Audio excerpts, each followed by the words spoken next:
Welcome back to Horoscope TV. If you are a Libra, this episode is made just for you. Oh, absolutely. We are looking at the week of August 3 to August 9, 2026.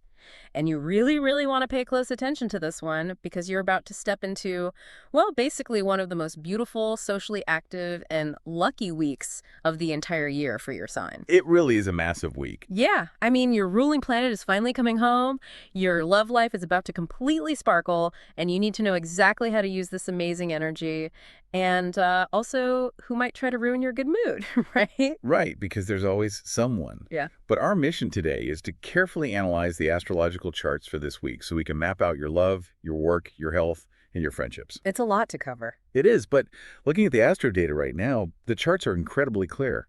This week is all about charm, connection, and balance. It's going to be a fascinating few days, especially when we look at the specific planetary shifts happening right in the middle of the week. Yeah, and I want to jump right into that Thursday shift, because that seems to be the anchor for everything else we're talking about today. Definitely. Thursday is the big one. So on August 6th, Venus moves into the sign of Libra. Now, you guys listening probably already know Venus is your ruling planet, so it being in Libra is a big deal. But I want to talk about, the actual mechanics of this. What actually happens in the astro charts when a ruling planet enters its home sign? Well, it changes the entire background noise of your life.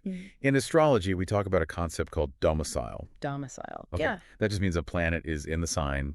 It naturally rules its home base. Yeah. When Venus is traveling through other signs, it still does its job. It still focuses on love and beauty and harmony, but it has to play by the rules of whatever sign it's visiting. Right, because it's a guest. Exactly. Take the weeks before this, for example, when Venus was in Virgo. Now, Virgo is very focused on details, hard work, and fixing things. Oh, yeah. Virgo energy is very much about getting to work. Right. So Venus in Virgo feels like you have to work hard to find harmony. Like you have to fix your relationships. You have to organize your whole closet just to feel a tiny bit peaceful. It takes a lot of effort. So it's kind of like staying at a friend's house where they have a lot of really strict rules. Like you can't put your feet on the furniture, you have to use a coaster, and you have to wake up at 7 in the morning because that's when they eat breakfast. Yes. Perfect example. Like it's nice to visit, but you never really relax. Exactly. But on Thursday, August 6th, Venus basically walks through its own front door into Libra. The rules are totally gone. Venus doesn't have to work hard or fix anything anymore. It just gets to exist in pure comfort. Oh, that sounds amazing. It is. For you, the listener, this means the friction is certainly just gone. You're going to feel completely like yourself. You won't feel like you have to apologize for wanting things to be peaceful or pretty or balanced. So you just get to be you. Right. And it creates a very strong magnetic pull. Because the planet is operating at peak comfort, you operate at peak comfort. People and positive chances will just naturally come to you without you having to chase them. I imagine this feeling like waking up on Thursday morning and putting on an outfit that fits so perfectly, you don't even need to look in the mirror. You just walk into a room and completely own it. That is the exact vibe. But, okay, if we have this huge magnetic pull and things are just supposed to come to us naturally, I do have a question about effort. Okay, let's hear it. If I'm a Libra, can I just sit on my couch in my sweatpants and wait for the magic to happen? I mean, why go out and network if the astro data says I'm a magnet right now? Yeah, that's a trap a lot of people fall into when they hear their ruling planet is in domicile. They think it's just, a magic wand. But we have to think about how a magnet actually works in the real world. Right, it doesn't just pull things from across the planet. Yeah, exactly. A magnet only picks up metal if it gets close enough to the metal. Its magnetic field has a limit. If you lock yourself in your house, you're a very strong magnet just sitting in an empty room.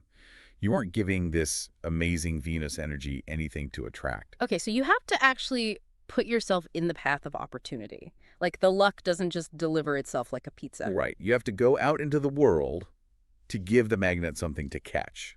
Now, you don't have to push, you don't have to hustle, and you certainly don't have to chase anything down, but you do have to show up. So go to the coffee shop, answer the emails, things like that. Yes. Walk through the park, say yes to the lunch invite, just put your physical body in spaces where other people are, and the Venus energy will basically do all the heavy lifting for you. Well, that leads perfectly into Friday, August 7, because once you take that peak Thursday energy out into the world, the charts show something massive happening in the social sector, right? Oh, absolutely massive. We're looking at what's called a benefic enclosure in the sign of Gemini. So let's analyze this. For listeners who track transits, how does this enclosure actually form? And why does Gemini make it so much stronger for a Libra? Well, let's break down the geometry of the charts. An enclosure happens when a specific area of the sky is sort of sandwiched between two planets. Like a cosmic sandwich? Yeah, pretty much. Usually in older astrology, you hear about enclosures when things go bad, like being trapped between Mars and Saturn, which are the harder Oh, planets. right, the tough ones. Yeah. But a benefic enclosure is the exact opposite. You have the helpful, lucky planets forming a protective wall around a certain area of the charts. It's like being wrapped in the literal bubble of good luck. And because this bubble is forming in Gemini, it's hitting your social zones. And Gemini is an air sign, just like Libra, so they speak the same language. Exactly. They form a trine. You can think of a trine as a perfectly clear highway between two planets. There are no traffic lights, no stop signs, just a totally open road. That sounds incredibly smooth. It is. Gemini energy is fast, curious, and very social. Libra energy is charming, balanced, and focused on other people. So when you have this benefic enclosure in Gemini, sending a direct, clear signal to your Libra placements, it creates a massive wave of social luck. The energy just flows perfectly into your life without any blocks. Exactly. So practically speaking, it's Friday, August 7th. The work week is ending. The benefic enclosure is active.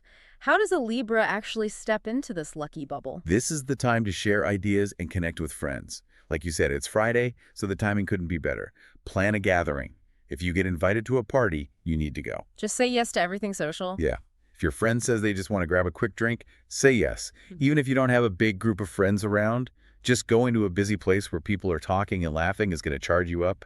You want to be around the hum of conversation. Okay, but I want to push back on the sharing ideas part a little bit. Okay, sure. Because Gemini can be very chatty, right? And sometimes that turns into gossip. Or sometimes people think sharing ideas means like giving their friends heavy, unasked for life advice. When the charts say share ideas under this specific Venus and Gemini influence, what kind of ideas are we actually talking about? That's a really, really important distinction to make.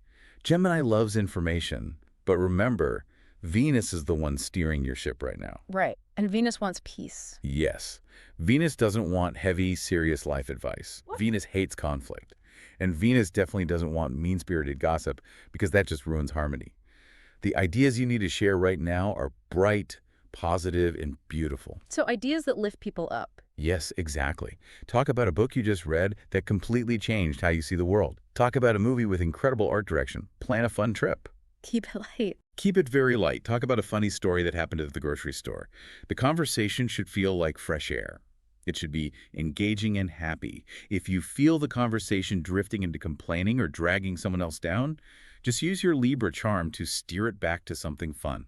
That sounds incredibly attractive. I mean, if you're the person at the party steering the conversation toward fun, positive things, people are naturally going to gravitate to you. Oh, 100%. Which actually brings us to the next point in our outline, your romantic life. Because all of this social luck and personal charm swirling around, it sounds like the perfect storm for love. It is going to be a standout week for romance. Between Venus entering your sign on the 6th, which makes you basically the cosmic favorite, and that lucky social bubble on the 7th, you have the best possible setup for dates and deep connection.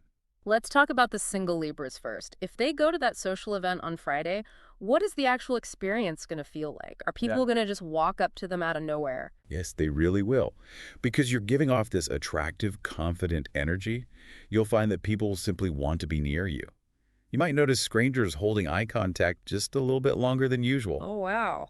Yeah, someone might strike up a conversation with you while you're just waiting in line for coffee. You're glowing. And people naturally want to stand in the light. It sounds like being the main character in a movie. You know those scenes where someone walks into a crowded room, the music changes, the lighting is suddenly perfect, and everyone just kind of turns to look? Yes, that is the exact feeling of Venus in domicile. You don't have to do a big song and dance. But what if our listener is naturally very shy? We know not every Libra is the loudest person at the party. Does this astro data mean an introverted person is suddenly going to turn into this bold flirt, handing out their number to everyone? No. And honestly, they shouldn't try to be. Venus in Libra isn't loud, aggressive energy. It's not about being the center of attention or shouting over the music at a club. So what is it? It's a very quiet, pulling kind of confidence. If you're a shy person, you can just sit quietly at the edge of the room. Your vibe will be so peaceful and inviting that people will actually leave the loud center of the party just to come sit next to you. Wait, really? They'll just seek you out. Yeah, they will want to talk to you because your energy feels safe and beautiful. You don't have to fake being an extrovert. Your quiet charm is the whole hook. That takes so much pressure off. Just go to the party and be your quiet self and let the charts do the work for you. Exactly. Now, what if the listener is already married or in a long-term relationship? They aren't looking to attract strangers. How does this energy play out for them? Well, for couples, this transit brings out a deep, deep desire for peace and harmony. This is definitely not the week to sit down and try to hash out a 5-year financial plan or bring up some old argument you never finished. So no heavy lifting. No heavy lifting at all. Yeah. It's about soft, gentle interactions. You and your partner will just really enjoy being in the same space. So like lighting some candles, ordering really good food, and just being together. Exactly. It's a great weekend to get dressed up and go somewhere nice, or just create a really beautiful environment at home. The connection will feel very smooth. That sounds lovely. It is. If things have been tense lately, this Thursday and Friday will feel like a fresh breeze blowing through the relationship, just clearing out all the dust. I love how this energy applies to everything. This power to pull people in, to create harmony, to smooth things over. It's not just for dating, is it? Not at all. Looking at the astro charts, this charm is actually a major weapon for your career and your bank account this week. So let's move into how this affects work and money. Okay, yes. Career and money look fantastic, but the charts show a very specific path to success here. You aren't going to get ahead by working completely alone this week. The gains come from networking, teamwork, and partnerships. So no hiding in your cubicle. Right. When Venus comes home on August 6th, it makes you highly persuasive. You basically become the ultimate workplace diplomat. Okay, let's analyze that word. Diplomat. A diplomat is a mediator. It's someone who steps in when two sides are fighting. So if the marketing team and the finance team are at war over a project, the Libra is the one who steps in and finds the middle ground. Exactly. But honestly, isn't that exhausting? Doesn't playing the peacekeeper all the time drain your energy? It can be draining if you're forcing it, sure. But this week, you aren't forcing it. Because Venus is in your sign. Seeing all sides of a situation just comes naturally to you right now. It's basically your superpower. Oh, I see. You aren't just telling people to calm down. You actually see the logical compromise that makes both sides happy. And people will listen to you. Your voice will sound reasonable and fair to everyone in the room. So no one is getting defensive. Right. This makes it an amazing time to pitch a new idea to a boss or reach out to a mentor. People naturally want to agree with you. So you're saying if a listener has a big presentation or needs to ask for a huge favor at work, they should aim for Thursday or Friday? Absolutely. The people in charge will see you as a uniting force, and that brings rewards, and that ties directly into how you make money this week, too. Financial gains are going to come through these group projects and social contacts. So a friend mentions a job opening at the party on Friday, or maybe a coworker helps you land a big client because you helped them solve a problem on Thursday. Exactly. The key to the money is fairness and balance. Mm. If you're negotiating a deal, it has to be a win-win. So you can't be ruthless. No, not at all. If you try to take all the credit or you get greedy and try to take too big of a cut, the luck will just dry up instantly. Venus only rewards balance. That makes total sense for a Libra. But looking at the charts, I see a major warning light flashing when it comes to money this week. There is a trap here, isn't there? What is the danger we need to talk about? The danger actually comes from Venus itself. We keep talking about how Venus loves beauty and harmony. Right. Well, Venus also loves luxury. It loves shiny, pretty things. And when Venus is in your sign, making you feel confident and highly focused on how things look, there is a very high risk of impulsive spending. Oh no, like walking past a store window, seeing an incredibly expensive watch or a designer bag, and just buying it on the spot. Yes, without checking your bank account, Yeah. without even thinking about the budget for the month, just purely chasing the feeling of having something beautiful. I have to challenge this, though. Go for it. If Venus is making us feel magnetic, and we're supposed to be stepping into this beautiful, confident energy, why shouldn't we treat ourselves? If buying the beautiful coat makes me feel like $1,000,000, doesn't that just boost my confidence even more? Why is buying a luxury item a trap if it actually matches the vibe of the week? That's a fair point. But you have to look at the ultimate goal of your ruling planet, which is long-term balance. Mm. A quick rush from buying something expensive might feel amazing on Thursday afternoon. But when the credit card bill arrives 2 weeks from now, that rush turns into stress. And stress completely destroys your internal balance. Ah, so the goal isn't just to look pretty. The goal is to maintain a peaceful life. Right. Now, the charts aren't saying you can't spend money. But if you do spend money, you need to analyze the purchase carefully. The item must offer both a nice look and real, lasting value. Don't just buy something for a quick thrill. It's kind of the difference between buying a cheap fast fashion jacket that looks trendy today but falls apart in the wash versus buying a classic, really well-made coat that costs a bit more but you'll wear for 5 years. That's exactly it. Both give you that beautiful feeling, but only one is a balanced, smart choice. Exactly. Choose the lasting value. Mm. If you keep that rule in mind, your bank account will be completely fine. That's a great practical rule. Mm. Now, even though things are going well, being the diplomat at work, sharing ideas, networking, and being a social magnet all weekend, it takes energy. It absolutely does. It's fun, but it burns fuel. So let's look at how you need to recharge your body and your mind this week. Well, your health routines this week need to focus on 2 things: balance and beautiful surroundings. Okay. Since Venus is running the show, everything needs to feel nice. You can't just grind through a brutal workout. In fact, we have some specific astro data to help guide your routines. Your lucky color for the week is pink. And your lucky numbers are 6, 13, 15, 26, 34, and 41. Pink is a very soft, calming color. It fits the Venus energy perfectly. And we know Thursday the 6th and Friday the 7th are the peak days. How does that Thursday Venus shift change the way we should literally treat our bodies? When Venus hits Libra, your physical activities must make you feel good inside and out. If you normally go to a high-intensity gym where loud music is blasting and people are just dropping heavy weights, skip it this week. Skip it completely. Yes. That harsh environment will actually drain you right now. This is the week for a spa day. It's the week for gentle, slow yoga in a quiet room. Or maybe your workout is literally just sitting on a bench in a pretty park, watching the trees for an hour. I call this low-impact charging. I like that. Think about your phone battery. Sometimes you charge it up by doing a fast, heavy workout. Getting your heart rate up clears your head. But this week, you charge your battery by doing almost nothing, as long as you're in a beautiful, comfortable space. That's a great way to put it. Low-impact charging. The goal is to lower your cortisol levels. You want to send a signal to your nervous system that you are safe, cared for, and completely relaxed. And what about the lucky color and numbers? How does someone actually use pink and those numbers 6, 13, 15, 26, 34, 41 without turning it into a stressful math problem? We definitely don't want people obsessing over the clock. You never want to obsess over lucky numbers. You just use them as small touches to sort of anchor your routine. Give me an example. For the color pink, it's about the environment.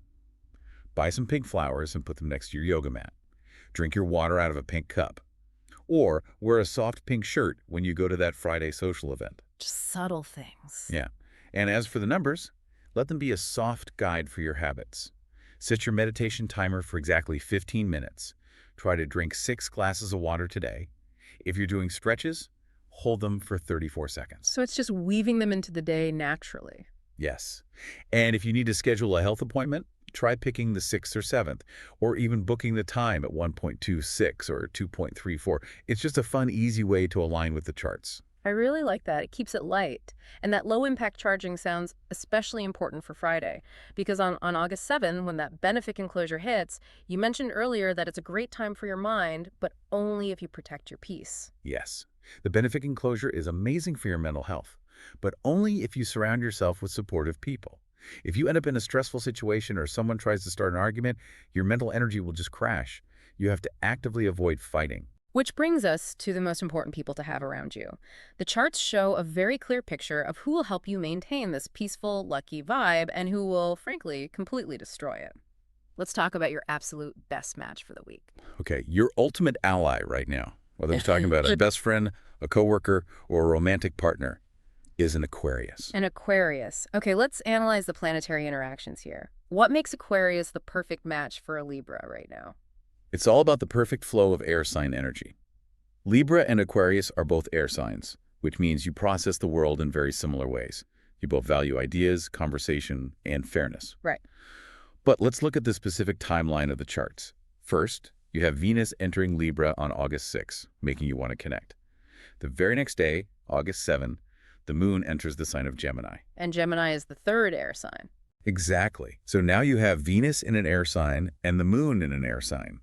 This creates a massive, easy flow of energy between you and any Aquarius in your life. You both feel light, you both feel talkative, and you both feel completely understood without having to explain yourselves. It sounds like Aquarius is the perfect co-pilot for a road trip this week. You know, they're the friend who lets you pick the playlist, they don't complain about the traffic, and they can keep an interesting, weird conversation going for 4 hours straight. This is the exact dynamic. Yeah. You can talk to an Aquarius this week about anything: art, justice, politics, a weird dream you had last night. They'll just match your energy perfectly. That's awesome. It is. But the most important thing they do for you this week is respect your need for balance.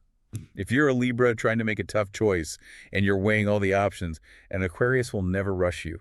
They will just sit there and talk it out with you until you feel perfectly balanced about your decision. And there's a shift happening on Sunday, August 9, that heats this connection up even more, right? Yes. On August 9, Mercury moves into the sign of Leo. Mercury is how we communicate, how we think. Leo is a fire sign. Okay, fire and air. Right. When you mix fire with air, you get passion. The air feeds the fire. So your talks with your Aquarius friend or partner will go from being pleasant to being incredibly inspiring. You'll spark amazing creative ideas off of each other.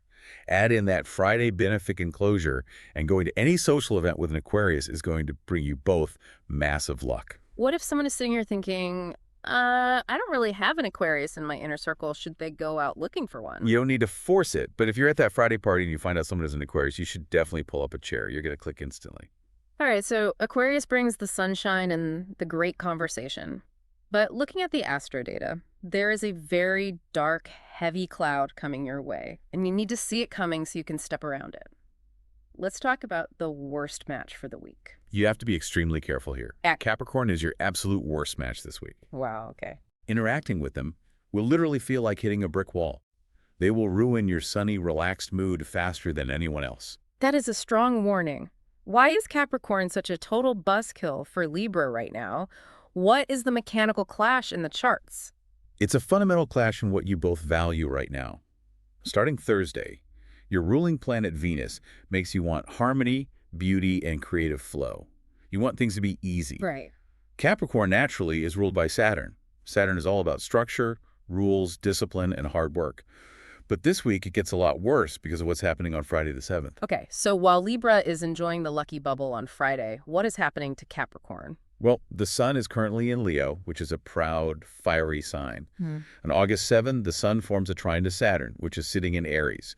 Aries is another aggressive fire sign. Oh, boy. Yeah, so you have fixed fire and cardinal fire pumping energy directly into Saturn. So Saturn is basically getting supercharged with this fiery, demanding energy. Yes. This makes Capricorn, who already loves rules, mind you, even more rigid, strict, and impatient than they normally are. They are entirely focused on business, numbers, and getting things done right now. Okay, let's put this in a real-world scenario. Imagine you walk into the office on Friday morning, you're feeling that Venus energy, you have your pink coffee mug, you're feeling creative, and you go over to your Capricorn coworker's desk to share this bright, beautiful idea for a new project. Okay, I see where this is going. You're expecting a smile and a high five. What actually happens? The Capricorn will completely shoot you down. You come in with creative excitement, and the Capricorn will just cross their arms, stare at you, and say, "Where are the budget spreadsheets? Have you looked at the timeline? This isn't practical." They will instantly drain the joy right out of the room. Ouch. Just a bucket of cold water on the whole vibe. But it's actually worse than just an annoying coworker. There's a real danger of getting your feelings deeply hurt here. Really? How so? We have to look back to Monday, August 3. On that day, an asteroid named Chiron went retrograde. Chiron is known as the wounded healer. It represents our deep, sensitive spots. When it goes retrograde, it makes you incredibly vulnerable to feeling rejected, especially when it comes to your creative ideas or your sense of self. So when the Capricorn shoots down the idea and demands a spreadsheet, you don't just think, wow, they're grumpy today. You actually feel it as a deep personal rejection. Exactly. Because of that Chiron retrograde, the Capricorn's cold, businesslike attitude will really hurt your feelings. You will feel like your creative spirit is just being crushed. But wait, I have to challenge this. Yeah. We spent a whole segment talking about how you are the ultimate diplomat at work this week. We said Venus makes you highly persuasive, that you can mediate any fight and charm anyone into agreeing with you. Right, we did. So why can't you just use that amazing Venus charm to melt the Capricorn's bad mood? Why can't you just talk them into seeing the creative side? It's a great question, but I have to analyze the charts honestly. Under normal circumstances, yes, you could charm a Capricorn, but not this week. The Saturn energy is just way too strong. Because of that fire trine. Exactly. Remember that fire trine pumping up Saturn's strictness? It makes Capricorn's wall too thick. They simply cannot understand your need for gentle harmony right now. Their brain is locked onto rules and efficiency. No amount of sweet-talking, smiling, or diplomacy is going to melt that ice. So trying to charm them is just going to waste your energy and probably get your feelings hurt again. Yes. The charts highly recommend that you do not mix business with pleasure when dealing with them. Don't try to fix their mood. Don't try to make them see your side. It is much better to just walk away, protect your own sunny mood, and avoid the conflict altogether. So politely excuse yourself, take your pink coffee mug, and go find your Aquarius friend to talk to instead. Exactly. Just walk away from the brick wall. Wow. We have covered a massive amount of ground today for our listeners. We started with the big news of Venus coming home to its domicile on Thursday the 6th, wiping away the friction and giving you that perfect, comfortable magnetism. The best transit of the week. Definitely. And we broke down how the benefic enclosure in Gemini on Friday the 7th wraps your social life in a bubble of good luck, and how that creates incredible, quiet confidence for your romantic life. Which is going to be amazing for dating. Yeah. And then we talked about using your natural diplomacy to build partnerships at work while carefully avoiding the trap of impulsive luxury spending. We learned how to use low-impact charging, the color pink, and specific numbers to protect your physical and mental peace. You've got it all. And finally, we saw exactly why you need to stick close to the easy-flowing Aquarius and completely avoid the strict, heavy energy of the Capricorn. It really is a week of incredible flowing opportunity as long as you know exactly where to direct your focus and who to avoid. Well, to wrap things up and pull all this together, I want to hand it back to our expert here.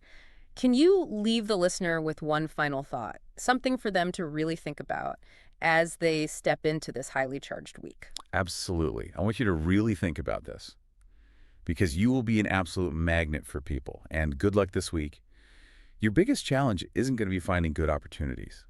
The good things are going to find you automatically. Right. Your true challenge, and this ties into a deeper philosophical question about how much free will we really have when the charts are this strong, is deciding where to set healthy boundaries. Boundaries, yeah. When the whole world wants a piece of your lovely, harmonious energy, you only have so much to give before your battery runs out. So as you move through this week, ask yourself, how will you actively choose who gets to enjoy your beautiful energy and who gets politely but firmly turned away? It's a brilliant question to keep in the back of your mind. Protect your peace and choose your company wisely. Thank you for listening to this episode on Horoscope TV. Make sure to subscribe to us right now so that you can get notified the moment our next episode is available. Have a beautiful week, Libra.